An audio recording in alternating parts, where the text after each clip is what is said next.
Morning, guys. We are going to talk today about three-phase alternators. We've already talked about three-phase power distribution systems, and those three-phase power distribution systems that we've talked about are derived from primarily three-phase alternators. Typically throughout the world, you're going to be using water as the main source of power production, or at least to spin the alternator. But as of late, over the last 10 to 15 years, we've now seen wind and even some solar power being used to create electricity.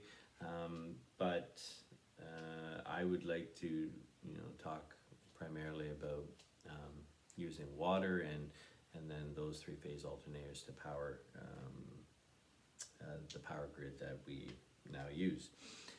So as we've talked about, we have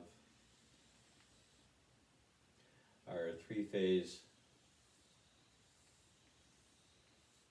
sine wave.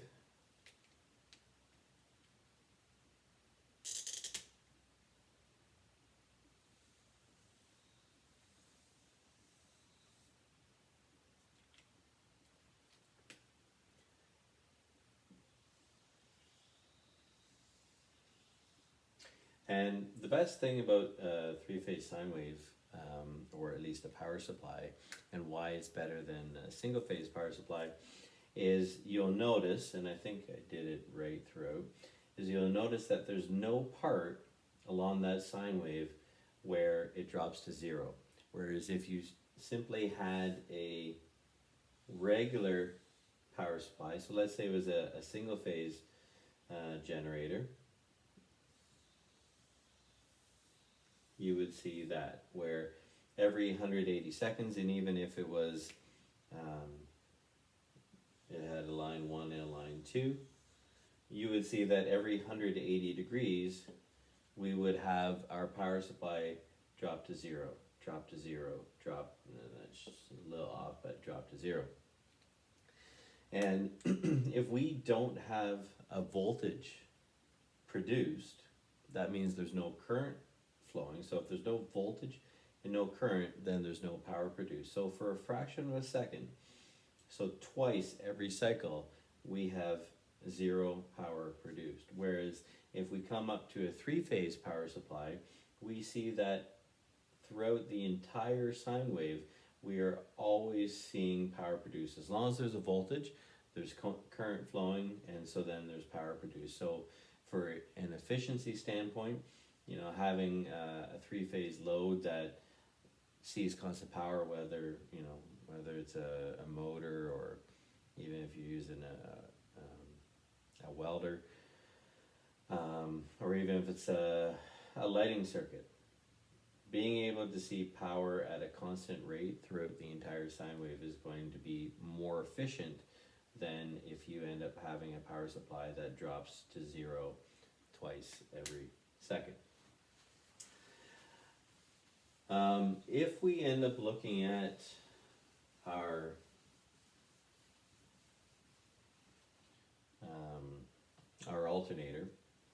alternators typically, as you've seen with all other motors and DC generators, we have our stator,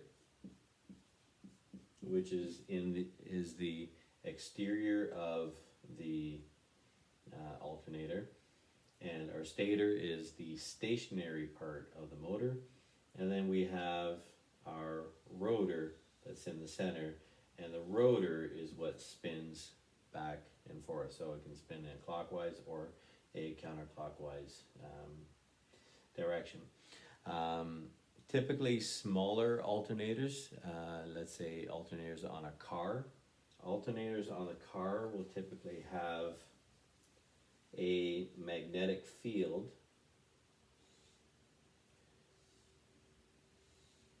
that is in the stator, and then my coils of wire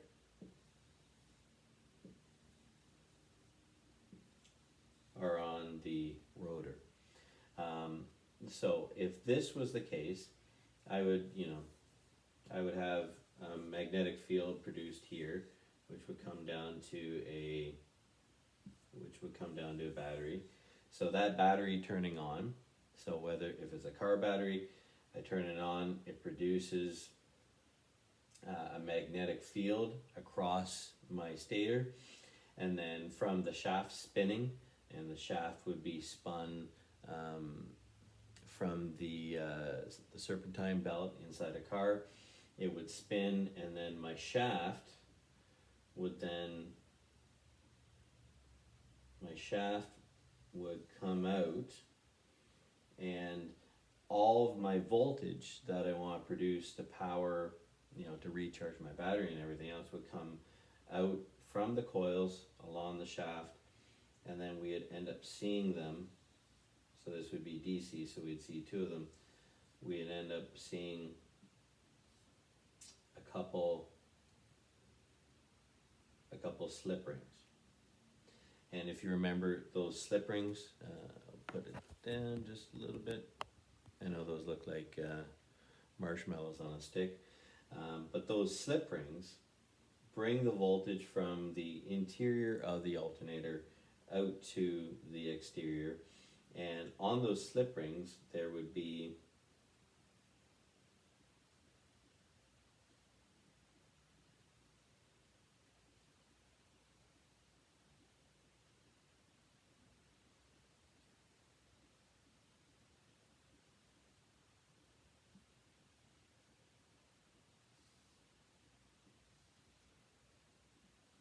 our brushes.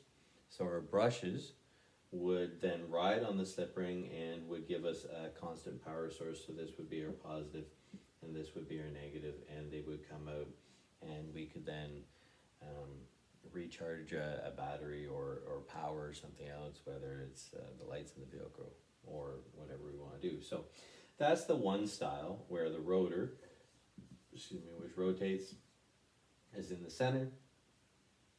And we would say that our armature, so our armature is spinning. And in this case, and you'll see in a second the difference, but the current carrying conductors, so wherever the current is being seen, so I'm producing a current in the coils. The coils, wherever the coils are carrying current, that is your armature. So armature is the current carrying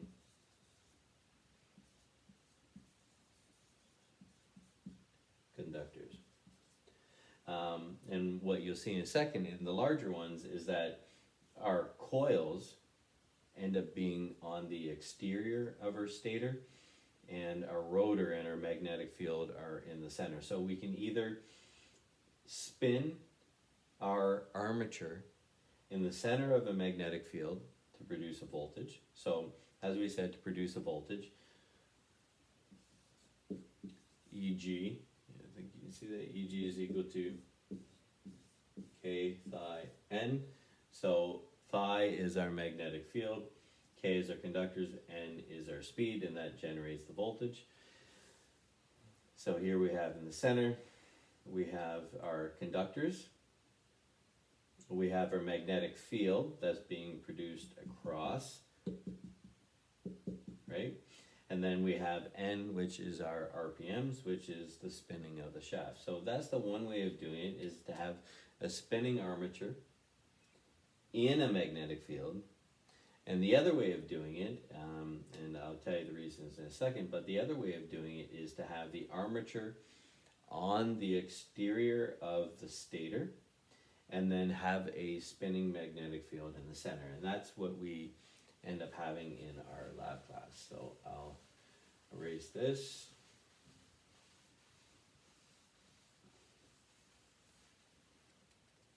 So in our lab class, we have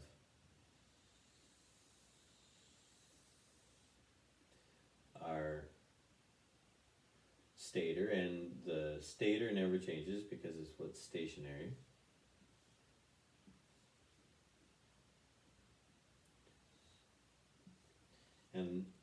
me draw the one just to simplify it. But really these would be in pairs across, so one set, second set, third set. Actually, I'll draw those in, just for ease during this video. Space these out a little better. Okay, so this is going to be, let's do phase A, phase B, and phase C. So we have one set, and obviously these would have a magnetic field around them, or a coil rather, sorry.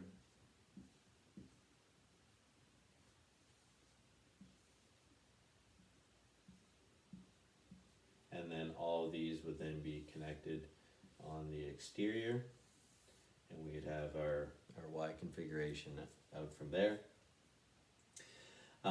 So that would be the point where they all come together, and this would be our line 1, line 2, and line 3, and then they come to our star point on the other side. So here, our current carrying conductors are going to be in the stator.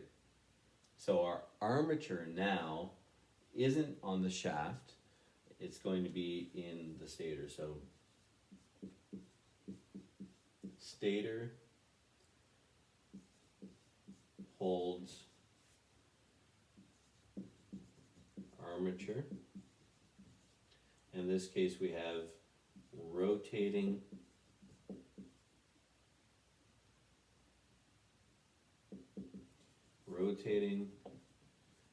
magnetic field. So in the first one we had a stationary magnetic field and the armature rotated. Now we have a stationary armature in the exterior of our stator, and our rotor is going to have the magnetic field. I'm going to simplify this as a north and a south, and we would have our magnetic lines of flux coming out from around our magnet. If we looked at this on a sine wave, we would see that phase A, which is going to be our black, at this point in time, the most amounts of lines of flux would be cutting through conductors.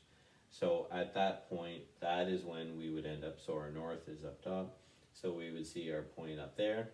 So that's the most points being cut, and then as we would rotate, we would end up seeing that that voltage would decrease down, and as it went perpendicular to our phase A, we'd see it drop to 0, and then it would continue around, and we'd see the second half, and then it would get to our second peak at the other side, and then it would come back and continue on. Notice that we are not perfectly perpendicular to phase B, so at that point probably we would see maybe phase B would be maybe about here, and it would end up coming up like that. I know I should have used red.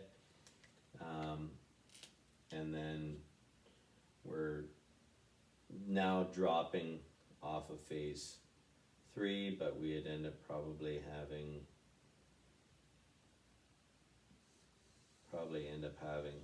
that from phase C, and they would continue on. I drew that a little off on this side.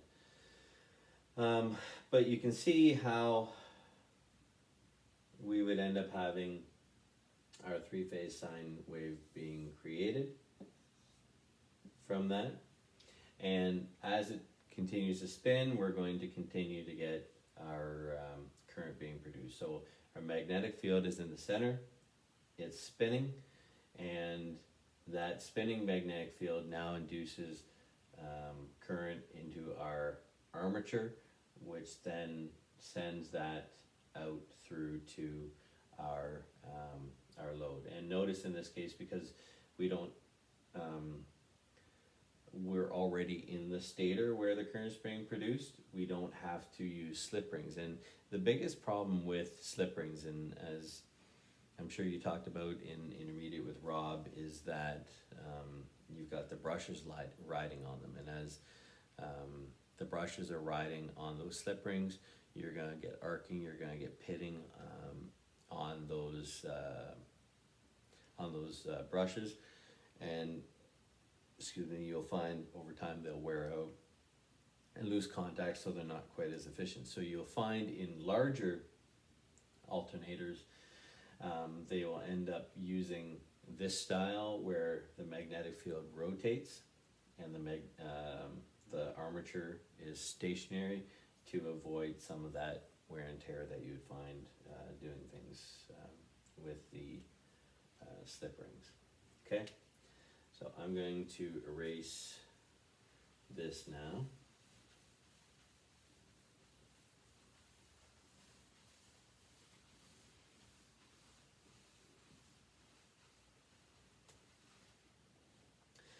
One thing I've mentioned a few times to you guys is a prime mover.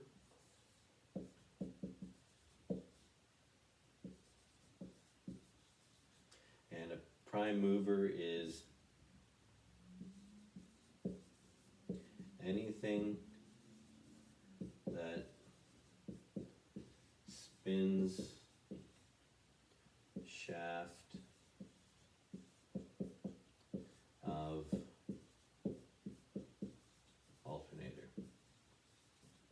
Okay, so prime mover, anything that spins shaft of alternator. And we've also, I'm sure you wrote a little blurb about the stator being the stationary part of the alternator, and the rotor being the rotating part or the spinning part of the alternator. So make sure you have those definitions written down and know what they are.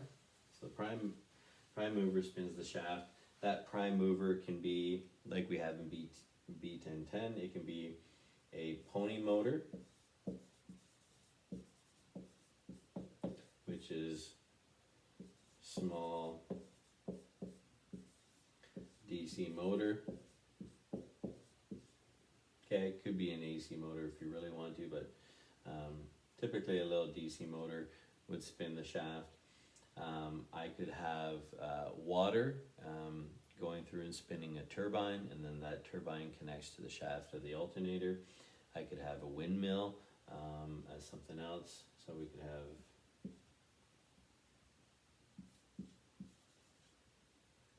turbine,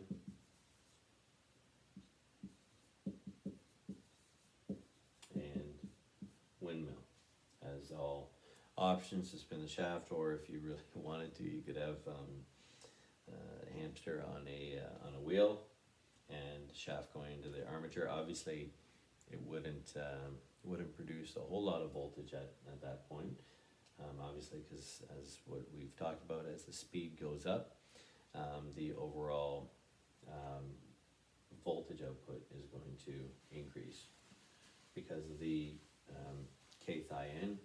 So I'll just write that out. Eg is equal to K psi n. If I end up increasing the speed on the shaft, these are all multiplied together. So if I increase the speed, it's inherently going to increase my voltage output. If I increase my magnetic field as well, it's also going to produce or increase my Eg. So if I did both those at the same time, obviously it would have a much greater effect. And our K, our conductor, I'll just write that down. That's our conductor or conductors inside the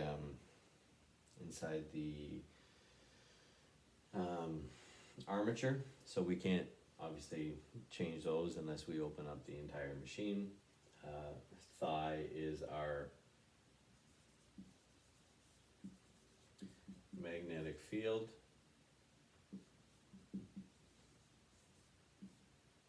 and our N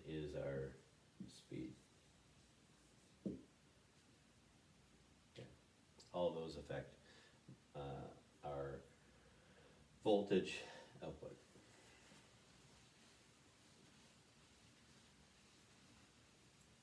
So we have a shaft that is being spun by a prime mover, and if we just spin the shaft of that alternator, one thing, and I've mentioned it in class, is that theoretically speaking, a three-phase alternator, synchronous alternator, will not have any residual magnetism, and residual magnetism is a magnetism that is left in the core pieces of either the rotor or the stator. There might be a minimal amount, but even in lab class, when you go turn on those machines without the DC excitation turned on, there's no voltage that ends up being produced. You can see it that meter will always stay tight to the left, so it, if it does produce any voltage, it's very much minimal. What I would like to talk about now is how that voltage is actually produced on that rotor shaft. And so there's a few things that end up being done. We are going to have our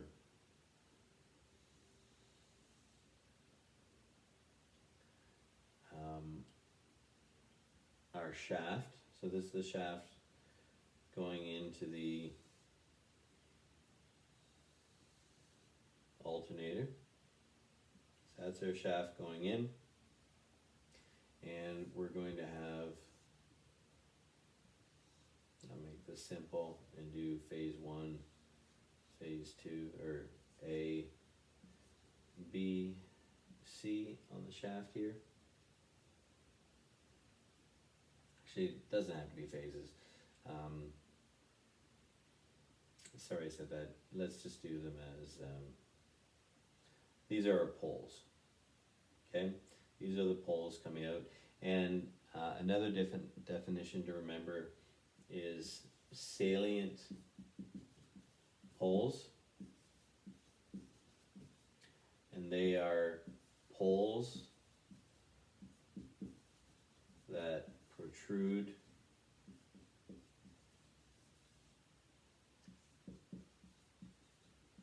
from the shaft. So they aren't completely encased in that rotor, they actually stick out. And these obviously have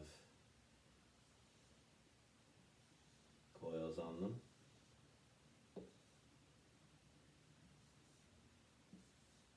Okay, so now I have my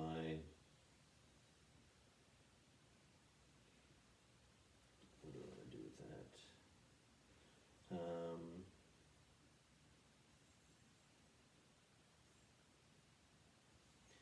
Yeah, so if we did that like that on the shaft of that rotor,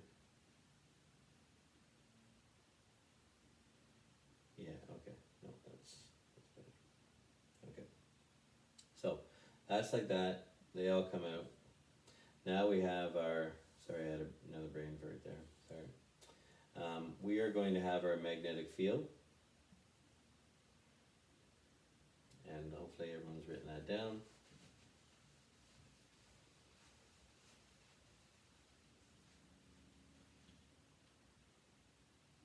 Notice how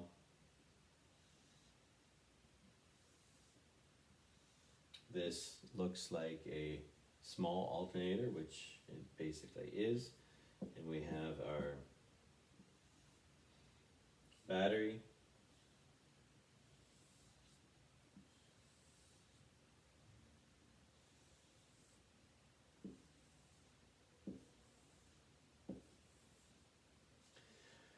So we end up getting a north and a south from our magnets. So we end up getting a magnetic field. So all of this is around the shaft of that alternator. So this is the shaft of that alternator. So I turn on my, so this is my DC excitation switch, right? I turn it on, and it ends up sending current through these pole pieces and produces a magnetic field across that shaft of that alternator. That alternator is spinning, and when we spin these 3 coils inside that shaft, what's going to be produced? Well, we end up getting, as I'm sure you can see, we end up getting a 3-phase sine wave on the shaft. So not only eventually will we have a 3-phase sine wave being produced in the stator of that alternator, but we're getting a 3-phase voltage being produced on that shaft before we actually even get it produced to the exterior of that alternator body. So right now we have this.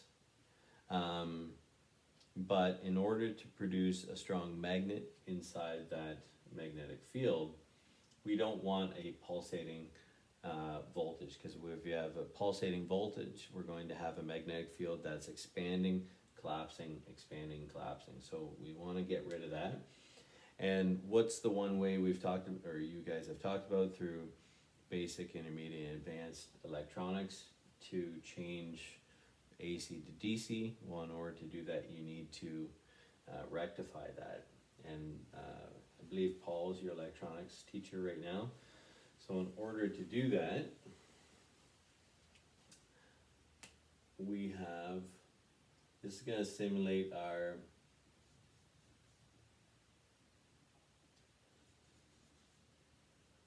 three-phase coil in the center. The 3 of these, and all these, or all this electronics is on the shaft. And we end up getting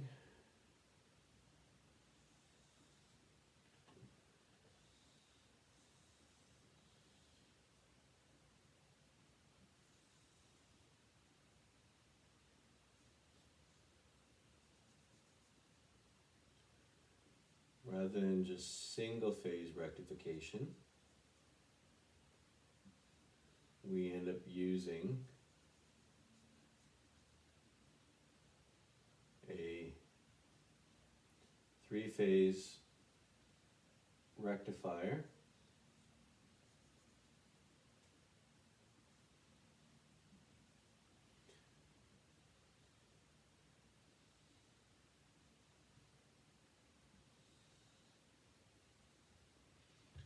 So that's a 3-phase bridge rectifier. So all of our diodes are all facing in the same direction, and phase number 1, 2, and 3 coming off of that shaft. 1 is connected between each of those diodes, and then that comes out through, and there is also filtering that gets done in there as well, but we end up getting a positive and negative, and this is our field. And all that electronics right there is on the shaft of our alternator. So we start with a 3-phase voltage on the shaft of that rotor. As soon as we turn on the DC excitation, 3-phase voltage here, that comes out, ends up being rectified, likely, in there filtered. So we can put in, this isn't in the textbook, but you can put in a non-polarized capacitor into there, so it's not pulsating DC anymore, and then it comes out to our field. So that would be the magnetic field that you would end up seeing in the center of that rotor. It's now a DC solid magnetic field that's now spinning through the center of that alternator. So as you can see, if I end up increasing the speed of this shaft, it's going to end up, more lines of flux are going to be cut, which is going to strengthen or create more current, induced into this, circuit here, increasing the magnetic field. The other thing is when I adjust my DC excitation current, and when I adjust my DC excitation current, it's going to strengthen this magnet here, and then as those lines of flux get cut, those now strengthened lines of flux get cut by that rotating magnetic field, then I'm going to have an even greater voltage output in the stator. So just remember that all of this is on the rotor. So that's on the rotor, and then we also have a three-phase layout of our armature windings around the exterior of that armature in the stator. So write that down in your notes.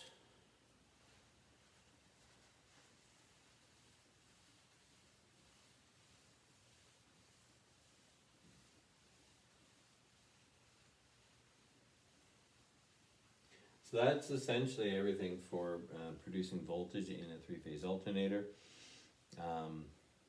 We had our, as you'd seen earlier, it's all that I just drew. This is essentially that guy in the center of the shaft, and then we have our three phases on the exterior of that alternator, and as it passes by, induces current into phase 1, phase 2, phase 3, and I get my voltage output. The other thing that you end up seeing with these, so if this is phase A, I did N, if that's phase A, phase B, phase C, and right now my magnet is spinning that way. So when it spins this way, I'm going to end up seeing phase A sees voltage first, phase A first, then B, then C. So A, B, C. If I change any of these three around, so on my output, if I change any of these, or I change the direction of rotation of that motor, or I take on the output on my breaker, over on the left, if I change, let's say, C and B, and I change this to C, and now I change this one to B, what you end up finding, if we put more of these in here, is that it now goes CBA, CBA. So changing any two line conductors, whether it's a motor feeding it, or you change any two of the line conductors on the secondary side, so those terminal connectors as they're leaving to go to the load, you end up changing the phasing. So it doesn't matter how you end up doing it, whether it's an alternator or which is producing the voltage, or if it's with a motor that's being driven by my alternator.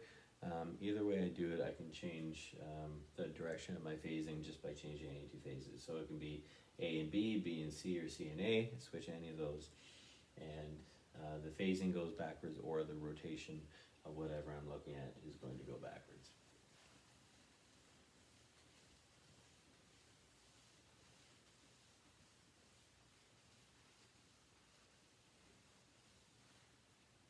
All right, next. Just because I did have one group that did this lab earlier today, and I want to give them a little bit of some notes on that, and then also for the groups coming up next week. I want to talk a little bit about paralleling those alternators. So I'll touch on the other lab stuff I think in our 1 hour class we have, excuse me, coming up next, but I'd really like to touch on the synchronizing of alternators, or paralleling them.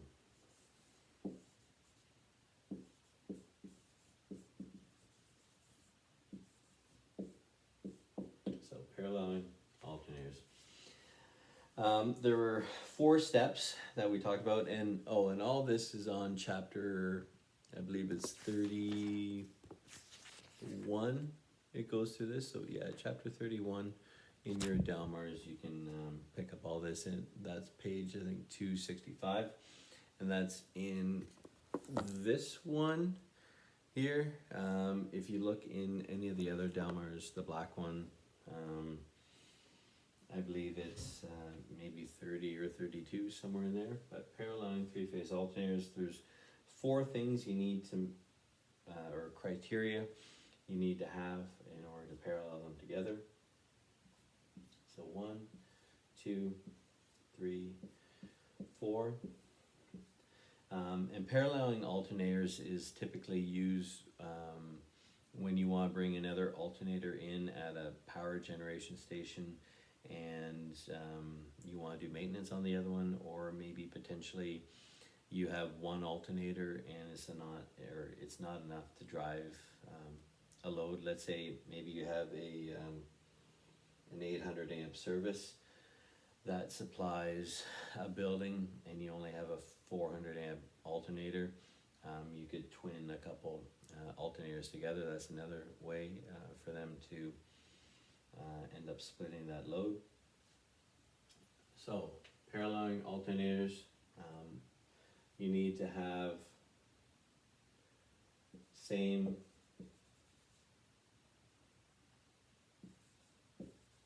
phase rotation.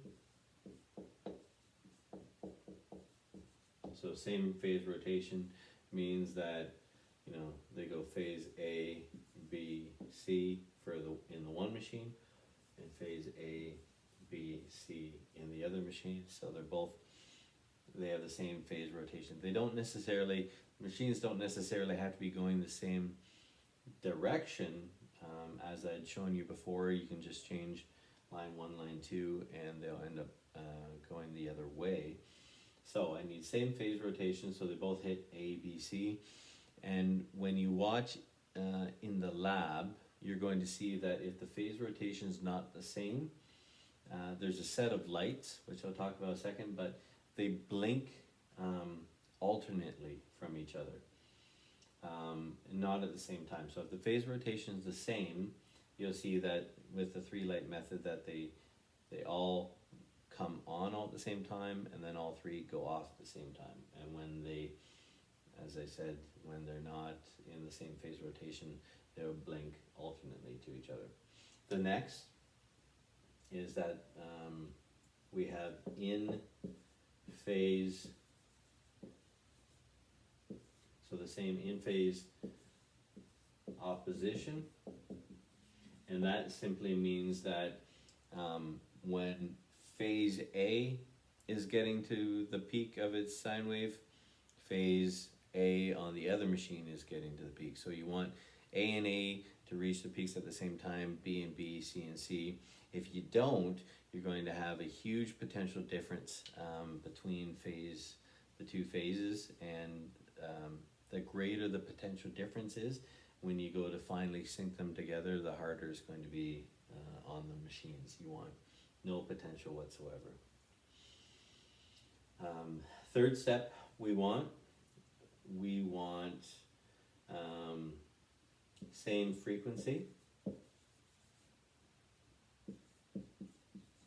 So same frequency. So if one's at 60 hertz, the other one also needs to be at 60 hertz. And this one's important, and I want you to make a note of it, that this does not mean same speed. Okay? Because I could have 2 machines that are completely different, and I'll just put that down a little bit. The one machine could be running at a slower speed than the other, but if it has a higher number of poles, it'll offset that. So you could have two machines running at the same or at different speeds, but have different frequencies. Likewise, you could have two machines running at the same speed, but their frequency outputs are completely different. So same frequency. Actually, I want to change that. Not speed. So same frequency I want, not speed.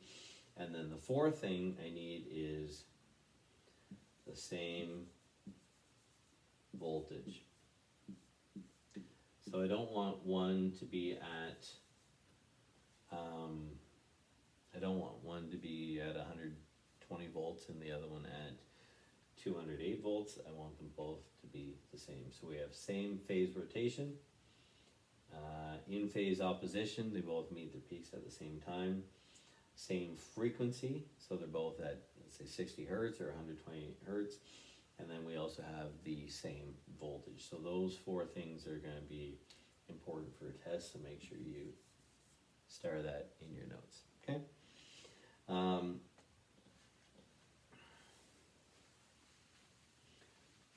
So we have all those.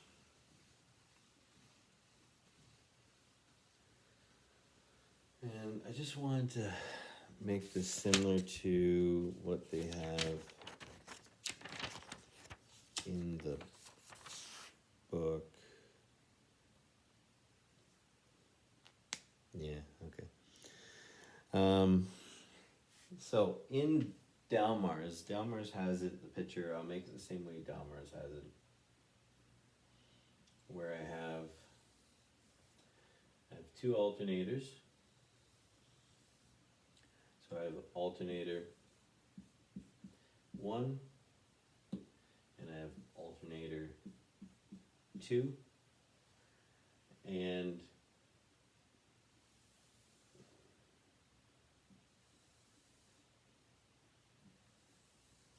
alternator 1 is going to be producing a three-phase voltage. So I've got line 1, line 2, and line 3. Alternator 2 is also producing a voltage.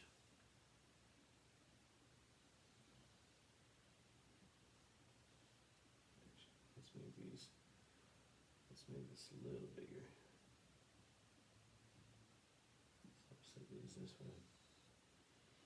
And we're going to have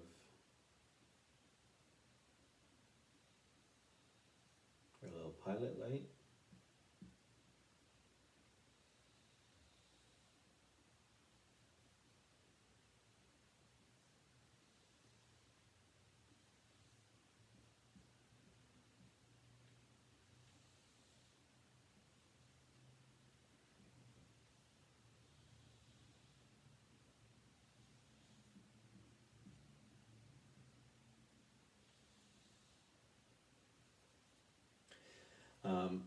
So three light method, you're going to have,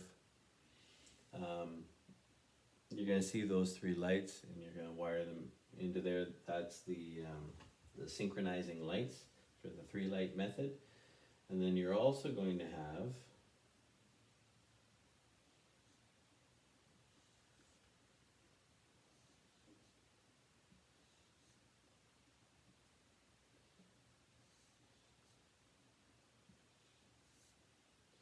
and these are all tied together. Again, now I could have made that a little bigger.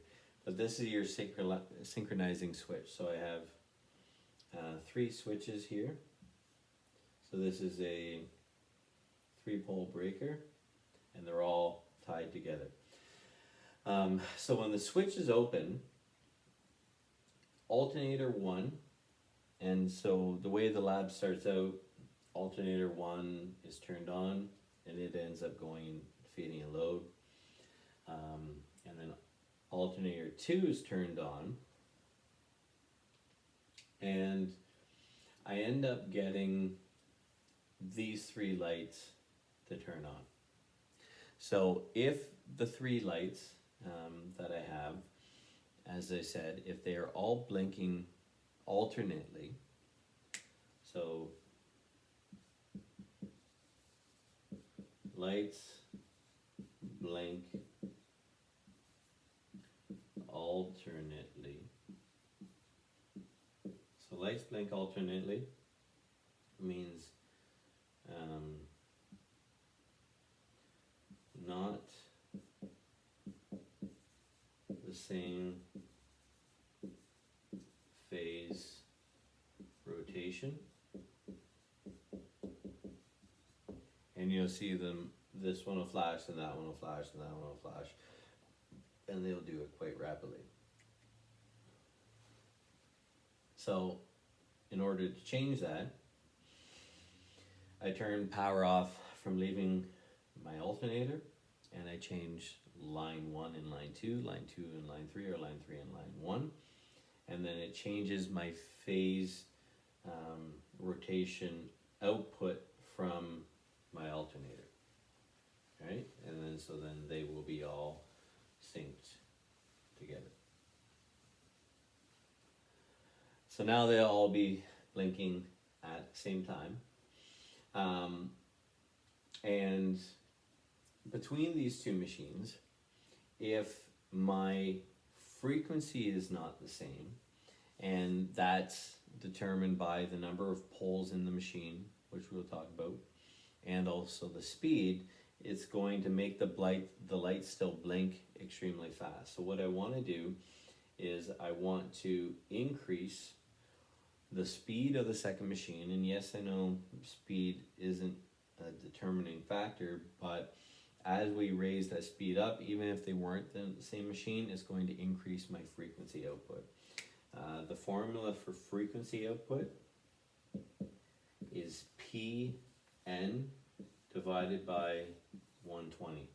And we'll talk about this maybe in this video or in the next one. But speed is N, P is poles, so there's a set number of poles, and it's actually pole pairs divided by 120, and that's a constant. That equals our frequency. So as speed goes up, obviously my frequency is also going to go up. So I increase the speed of alternator 2, and as I increase the speed of alternator 2, you're going to notice that those lights, the speed of the lights are going to, from going very, very fast flashing, you're going to see them start going really slow, going on and off, on and off. So similar frequency.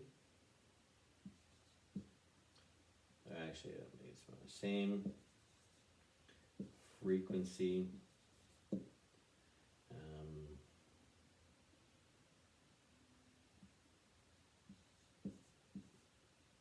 Actually slows down flashing.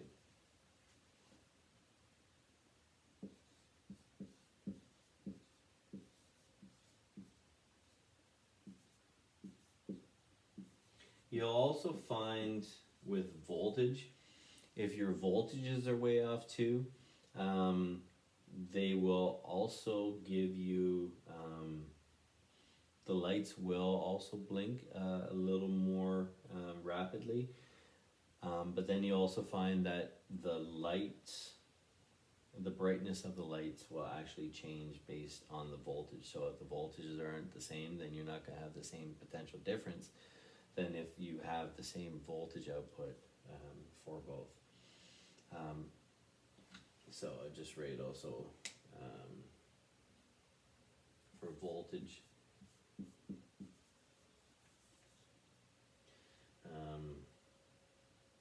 It also, I don't have a lot of room, so like it also slows flashing. Voltage also slows flashing, but then also lights change brightness.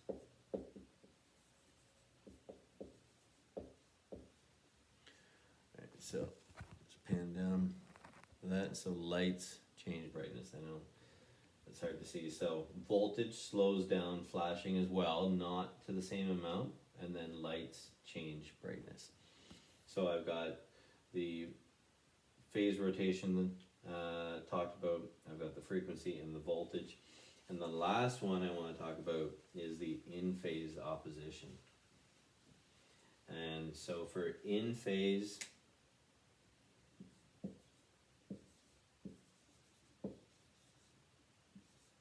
opposition, the way I know that they're both the same, so if I have, let's say I have these two sine waves, and I'm going to use this line as a sine wave. Let's say this one is at its peak here, and this one is down here. This one, it's going to be its peak voltage. If we not look at RMS voltage, it's going to be around 300 volts, I believe. Yeah, I think around 300 volts or so. This one's also going to be around 300 volts in the negative. If we look at there's a huge potential difference between those two. If we have a huge potential difference from this light to that light, it's 600 volts potential difference dropped across that light. If we have that dropped across that light's going to be super, super bright. So what we want to do is wait until the phasing comes till we see it where the lights have evened out. So you end up seeing them, they'll go dark. And when the lights go dark, it means that the potential difference isn't the same. Or the potential difference is the same, sorry. So it could be really anywhere on that sine wave. It could be in the middle, it could be high, it could be low. But once you get to the point where you get both lights, or all lights, I guess, because there's actually 3 lights, all lights off, that's the time when you close the synchronizing switch. So you flip it to on or close the switch. So final step in synchronization, we're syncing the two together.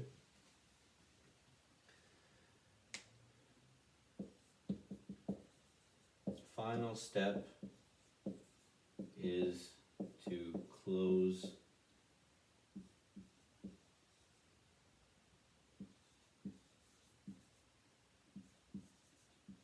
synchronizing switch. And once I close that synchronizing switch, both of these alternators are now going to be electrically tied together. So that's an important step there too. Final step in synchronization is to close that synchronizing switch. All right, I'll go through one more little thing with this. We have, and this will be what you're looking at in the lab class.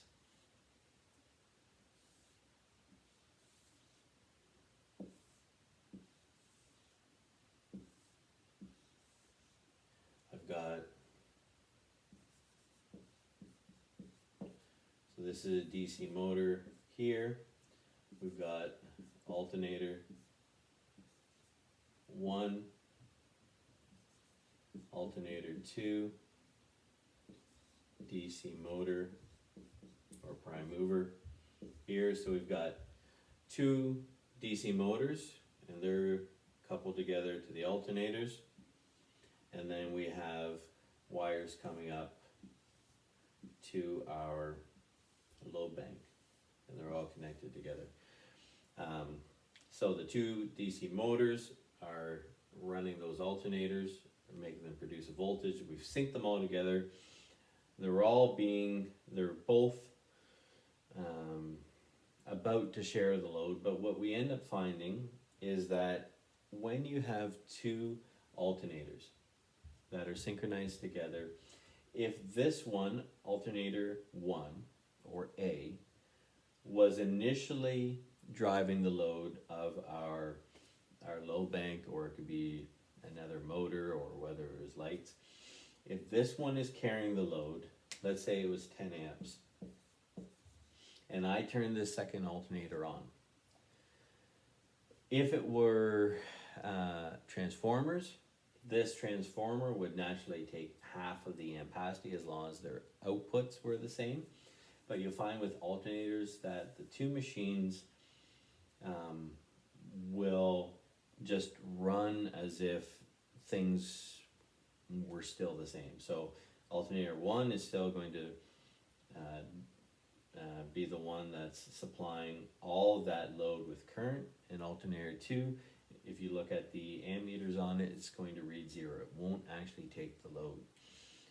And a good example of that is if you were driving in a truck and you had a trailer on the back going down the road, and another truck came along beside, and somehow you managed to lash those tires together. Just because both machines are going at the exact same speed doesn't mean that that second truck is now taking the load of that trailer. The only way for that first truck to give some of the load to that other truck is if it were to slow down a little bit, because if it's slowed down and that truck was still trying to drive at the same speed, it would have to take on some of that load. Or if that first truck, alternator 1, went and sped up a little bit more, then it would force that truck to take some of that load. And that's what we find with the alternators. The one alternator has to force the other alternator to take some of that load. And it's not just changing its power output, but alternator 1 that has the load. So alternator 1 has to decrease power output at the same time that alternator 2 increases its power output. Slide that over.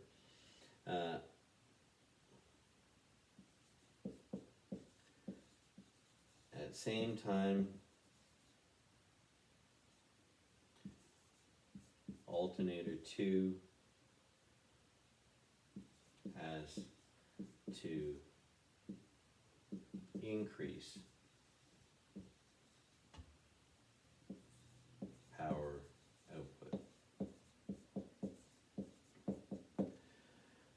So once they're electrically synced together, that final step that has to be done is that alternator 1 has to give up the load to the other.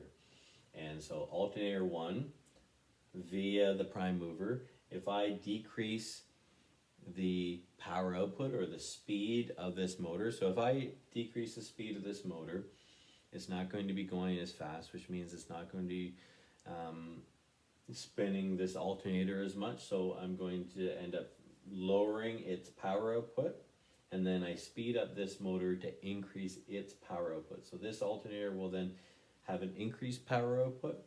This one will have a decreased power output, and I have to adjust those, and those are on the rheostats. I have to adjust both of those rheostats at the exact same time. So one goes down, the other goes up simultaneously. And when I do that, you'll see that alternator 1 will then hand off the load to alternator 2.